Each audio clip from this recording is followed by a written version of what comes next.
जय श्री राम। मैं रवि सांखी। आज हम बात करेंगे केजरीवाल को जो सुप्रीम कोर्ट ने अंतरिम जमानत दी है उसकी। इस जमानत का इन चुनावों में क्या फर्क पड़ेगा, सुप्रीम कोर्ट द्वारा जो ये जमानत दी गई है उस पे जो सवाल उठ रहे हैं उनका धरातल में क्या असर हो रहा है, मीडिया में क्या बातें हो रही है, सोशल मीडिया में इसका क्या एक मजाक के रूप में मीम्स बना रहे हैं। कुछ पॉइंट आज हम इस वीडियो में कवर करने की कोशिश करेंगे, कुछ जानेंगे, कुछ समझने की कोशिश करेंगे। सबसे बड़ा एक पॉइंट इसमें यह है कि सुप्रीम कोर्ट बार बार यह बात बोल रहा था ईडी को कि आपने पहले गिरफ्तार क्यों नहीं किया, आपने पहले गिरफ्तार केजरीवाल को क्यों नहीं किया।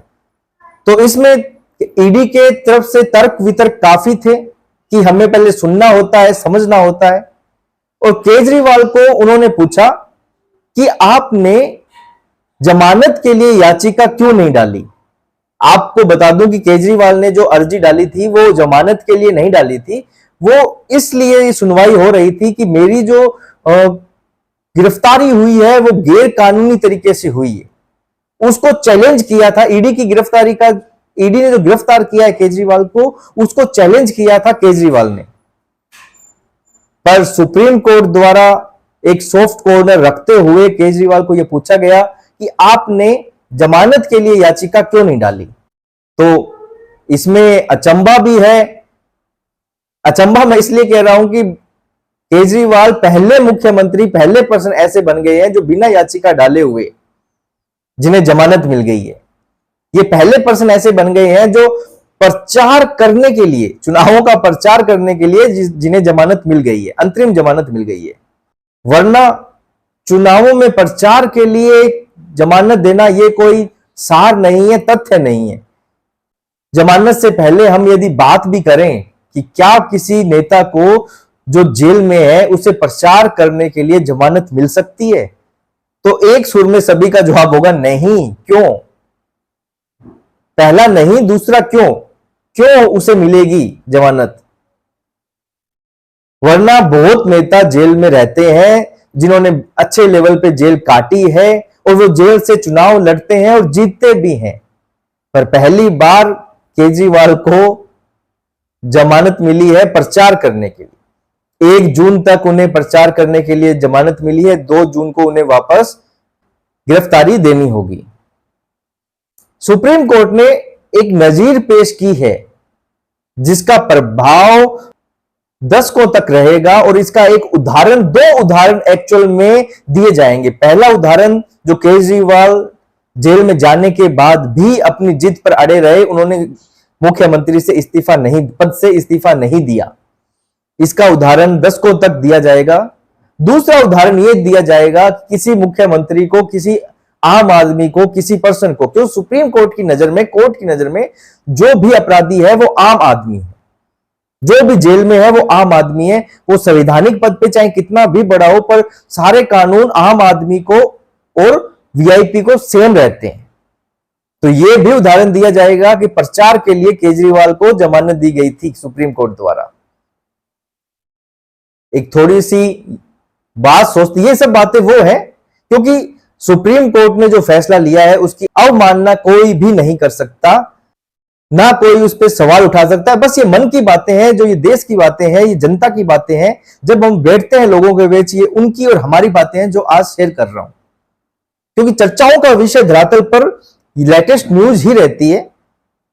जब हम बैठते हैं तो यही चर्चा चलती है कि यदि केजरीवाल को सुप्रीम कोर्ट जमानत ना देती तो ऐसा कौन सा पहाड़ टूट पड़ता भारत में कि जिसके कारण जमानत दी गई।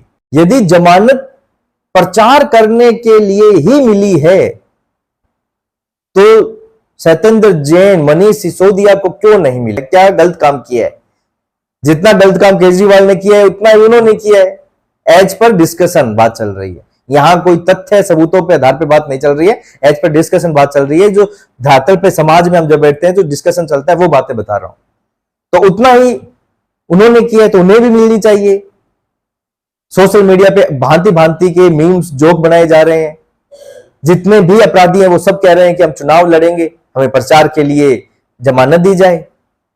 और एक जोक ऐसा है कि यदि आप कोई अपराध में पकड़े जाते हैं तो वकीलों पर रुपया खर्च ना करे। इससे अच्छा है कि कोई पार्टी की सदस्यता लें आप और कह दें कि मुझे उसका प्रचार करना है, चुनावों में प्रचार करना है, आपको जमानत दे दी जाएगी। अब तो जो खालिस्तानी अमरपाल है वो भी कह रहा है मुझे भी प्रचार करना है चुनावों में, पंजाब में चुनाव है तो मुझे भी प्रचार करना है, तो मुझे भी जमानत दी जाए।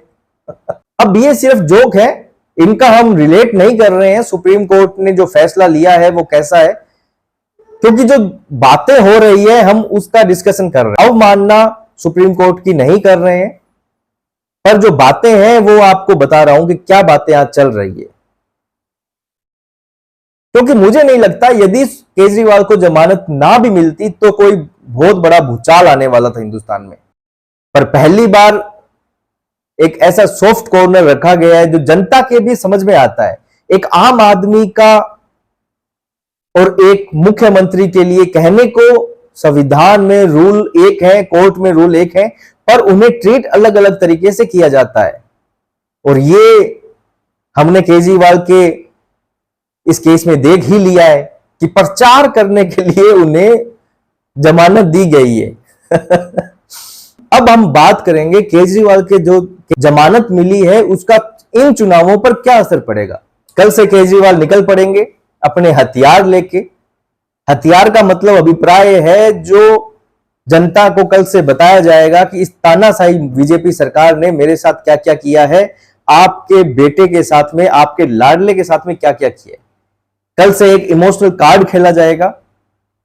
इनका चुनावों में क्या असर पड़ेगा, जनता अब इस चीज को कैसे देखती है, कैसे प्रेजेंट करती है, कौन सा वोटर अब अपना मूड चेंज कर लेगा और जो बीजेपी को वोट दे रहा था अब वो आम आदमी पार्टी को दे देगा। तो पहला पॉइंट हम डिस्कशन करते हैं कि केजरीवाल इमोशनल कार्ड कैसे खेलेंगे। दिल्ली में, पंजाब में, हरियाणा में और गुजरात के कुछ हिस्सों में बड़े लेवल पे ये चीजें बताई जाएगी कि कैसे इस सरकार ने मुझे परेशान किया है, झूठा आरोप में गिरफ्तार किया है और हम जीत गए हैं, सत्य की जीत हुई है। कैसे कि हम बाहर, अब ये नहीं बताया जाएगा कि सुप्रीम कोर्ट ने उन्हें अंतरिम जमानत दी है, 2 तारीख को वापस उन्हें अपनी गिरफ्तारी देनी है, पर यह जनता को यह दिखाया जाएगा कि हम जीत गए हैं। एक तरीके से यह जीत दिखाई जाएगी केजरीवाल की। अब इनके झूठ और इनके यू टर्न तो पूरी दुनिया को पता है कि किस तरीके से झूठ बोलते हैं, किस तरीके से यू टर्न लेते हैं। इनमें तो बताने की कोई बात है ही नहीं। दूसरा पॉइंट यह है कि जनता इन्हें कैसे देखती है इस बात को। जनता की यदि मैं बात करूं तो जनता के लिए डिस्कशन करने का एक बहुत बड़ा पॉइंट उन्हें मिल चुका है, क्योंकि आज के समय में चुनावी दौर में जनता को कुछ ना कुछ पॉइंट चाहिए जिसपे वो बहादुर विवाद कर सके। आज का सबसे बड़ा पॉइंट केजरीवाल की जमानत का है, इस पे डिस्कशन चलेगा, इसमें सब लपेटे में आएंगे, जिसमें केजरीवाल की सरकार, ईडी, सुप्रीम कोर्ट सब लपेटे का मतलब सबकी बातें की जाएगी। सुनने में आ रहा है कि एनआईए इस केस में इंटर करने वाली है, तो वो भी देखने लायक होगा कि वो पार्ट क्या रहता है। उस पर आज डिस्कशन नहीं करेंगे, वो एक अलग पार्ट है जो अभी पुख्ता नहीं है, इसलिए हम बात नहीं करेंगे। जनता इस चीज को एक और सिर्फ एंटरटेनमेंट के तौर पे देख रही है कि हाँ भाई हमें बात करनी है और मजा भी आ रहा है। चुनावों में इस चीज का असर इतना पड़ सकता है कि मीडिया अब डिस्कशन करने लग जाएगी, सोशल मीडिया पे हैशटैग ट्रेंडिंग करवाए जाएंगे, पर मुझे नहीं लगता कि चुनावों के रिजल्ट में कुछ परिवर्तन होने वाला है। परिवर्तन मैं इसलिए कह रहा हूं, जिस समय अरविंद केजरीवाल की पीक थी, वो एक बहुत बड़े लेवल पे चढ़ रहे थे, उनकी लोकप्रियता बहुत ज्यादा थी। उस समय भी लोकसभा चुनाव में 7 की 7 सीटें जनता ने मोदी जी को दी थी। ये 14 में, 19 में हुआ। तो अब की बार तो इनकी स्थिति बहुत कमजोर है और इन पे अलग अलग तरीके से जनता इनसे अलग हो चुकी है, क्योंकि ये चीज हमने तब देखी जब केजरीवाल की गिरफ्तारी हुई और इनके द्वारा एक इमोशनल कार्ड खेला गया और जनता धरातल पे, मतलब सड़क पे नहीं आई, इनके समर्थन में नहीं आई। तो इससे यह लगता है कि जनता का मोह इनसे भंग हो चुका है, क्योंकि बहुत अलग अलग लेवल पे केजरीवाल घिरे जा चुके हैं। एक तो सबसे बड़ा ये शराब घोटाला, जल बोर्ड का घोटाला, इनके हवाला करने के घोटाले, मतलब इसी में ही गोवा कांड वाला जो शराब घोटाले में, एक इनका खालिस्तानी वाला मुद्दा जिसमें एनआईए अभी इंटर करने वाली है, एक इनका शीश महल जो घर इन्होंने 55-60 लाख रुपए जो रिनोवेशन में लगाए, इतने महंगे महंगे इन्होंने आइटम, अपने पर्दे 10-10 लाख के पर्दे, मतलब 55-60 लाख सिर्फ और सिर्फ एक लग्जरी लाइफ जीने के लिए। तो ये मुद्दा, ये आम आदमी बन के आए थे, खास आदमी बन के रह गए। तो जनता को ये चीज समझ में आती है, जनता का मोह भंग इनसे हो चुका है। हाँ, केजरीवाल के आने से बस इतना है, जरूर है कि माहौल बनेगा चुनावों में, जहां सांस नहीं थी वहां अब सांस आ चुकी है पार्टी में, और इसका प्रभाव दूसरी पार्टियों को भी पड़ेगा, वो भी थोड़ा सा उछलेंगे, मतलब फायदा लेंगे इस चीज का। पर चुनावों में, रिजल्ट में इसका फायदा इसलिए नहीं आएगा कि 80 से 90% लोग अपना वोट किसे देना है वो डिसाइड कर चुके होते हैं। इन नौटंकियों से, इन चीजों से जनता पर प्रभाव वोट देते समय नहीं पड़ता है। पर कुछ परसेंटेज के वोट ऐसे होते हैं, कुछ लोगों के वोट ऐसे होते हैं जो एंड टाइम पे डिसाइड करते हैं कि हमें किसको देना है, जो जीत रही होती है, जिसका पलड़ा उस समय भारी चल रहा होता है मीडिया द्वारा, तो वो उसे देते हैं। पर वो हिस्सा बहुत कम है, इन चुनावों में इतना फर्क उस हिस्से का नहीं पड़ने वाला है। सुप्रीम कोर्ट ने कुछ पाबंदियां तो लगाई है, पर उन पाबंदियों की हम डिस्कशन नहीं करेंगे, क्योंकि उन पाबंदियों की धज्जियां उड़ने वाली है। पाबंदियां संजय सिंह पर भी लगाई गई थी, पर देखा संजय सिंह ने बाहर आने के बाद में क्या क्या कारनामे किए। तो ये तो भैया अरविंद केजरीवाल है, तो ये तो बुरी तरीके से धज्जियां उड़ाने वाले हैं 100%। तो जैसा भी हो, पर अब आने वाला मजा है, एंटरटेनमेंट के दिन है, चुनावों का समय है, हल्की हल्की बरसात भी स्टार्ट हो गई है, तो एंटरटेनमेंट लीजिए, अपना खूब एंजॉय कीजिए इस राजनीति के माहौल में। और हाँ, जहां जहां चुनाव है वहां वहां हिंदू जागिए और जगाइए। हमें वोट बीजेपी को देना है, एनडीए को देना है, बाकी बात सिर्फ और सिर्फ इंटरटेनमेंट का है। ये इंटरटेनमेंट का ही मुद्दा है, इंटरटेनमेंट के तौर पे हम इन्हें देखेंगे कि इन्हें जमानत मिल गई है, कल से ये अपने अपने राग अलापेंगे कि बीजेपी ने मेरे साथ ऐसा किया। वो एक इंटरटेनमेंट है, वो हम लेते रहेंगे, प्रॉपर लेंगे। पर हिंदू भाइयों, हमें वोट बीजेपी को ही देना है। अब की बार 400 पार करनी है, 400 पार।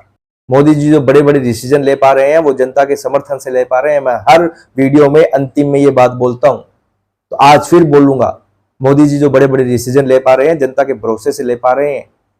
यदि उन्होंने अब की बार 400 पार कहा है तो हमें दिलवानी है, क्योंकि आने वाले समय में मोदी जी और बड़े डिसीजन लेने वाले हैं। उनके हाथ ना कांपे, उन्हें सोचने पे मजबूर ना होना पड़े कि लूं या ना लूं। यदि हम भरपूर समर्थन देंगे तो मोदी जी खुल के डिसीजन ले पाएंगे, और ये सब डिसीजन हिंदुओं के पक्ष में है। जो हमेशा बोलता हूं वो फिर बोल रहा हूं कि भाइयों, उठिए, जागिए, जगाइए, दौड़िए, भागिए, लिखिए, बोलिए। यदि इनमें से कुछ भी नहीं कर सकते हैं, जो करना चाहते हैं, जो कर रहे हैं, उनका साथ दीजिए। तो आज का मुद्दा हम यहीं समाप्त करते हैं। कल मिलेंगे किसी नए टॉपिक के साथ, तब तक के लिए जय श्री राम।